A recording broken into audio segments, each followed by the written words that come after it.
নদিয়ার তেহট্টে নিশ্চিন্তপুরে খুদে পড়ুয়ার মৃত্যু এবং পরবর্তীতে খুনের অভিযোগে গণপিটুনিতে মৃত্যু প্রতিবেশী দম্পতির।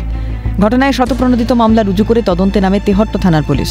রবিবার রাতেই গ্রেপ্তার করা হয় সৌম্যজিৎ বিশ্বাস ওরফে বুবাইকে।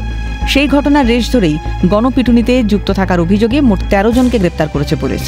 মঙ্গলবার সাংবাদিক সম্মেলনে এমনটাই জানিয়েছেন অতিরিক্ত পুলিশ সুপার গ্রামীণ উত্তম ঘোষ।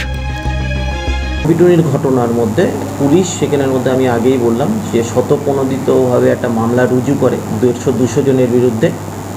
তো তার মধ্যে থেকে প্রথম দিনের মধ্যে আমরা সৌম্যজিৎ বিশ্বাস বলে বুবাই বলে একজনকে আমরা অ্যারেস্ট করেছিলাম এবং তারই রেস ধরে সেখানে আরও 3 জন এবং পরবর্তীকালে সেখানের মধ্যে আরও 8 জন টোটাল আমরা অ্যারেস্ট করেছি। টোটাল এখন এই গণপিটুনির ঘটনার মধ্যে টোটাল আমরা 13 জনকে এখন পর্যন্ত অ্যারেস্ট করতে পেরেছি। প্রসঙ্গত, শনিবার সকালে পুকুরের জলে বালকের ত্রিপলে মোড়া দেহ ভাসতে দেখেন প্রতিবেশীরা। অপহরণ করে খুনের অভিযোগ ওঠে প্রতিবেশীর বিরুদ্ধে। গণপিটুনিতে মৃত্যু হয় প্রতিবেশী উৎপল মণ্ডল এবং তার স্ত্রী সোমা মণ্ডলের। আশঙ্কাজনক অবস্থায় হাসপাতালে চিকিৎসাধীন ওই পরিবারের আরও এক সদস্য নিশা মণ্ডল।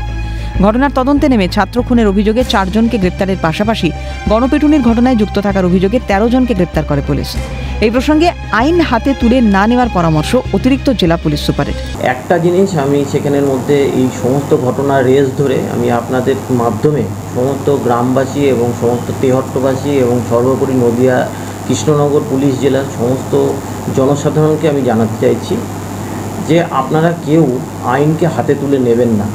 যে কোনো ঘটনা ঘটলে পারে আপনারা সর্বোপরি পুলিশকে খবর দিন এবং পুলিশকে খবর দিলে পারে আপনারা দেখবেন যে আমাদের যা রেসপন্স টাইম, তো সেই রেসপন্স টাইমের মধ্যে আমরা আধ ঘন্টার মধ্যেই আপনাদের ওখানের মধ্যে রিচ করব।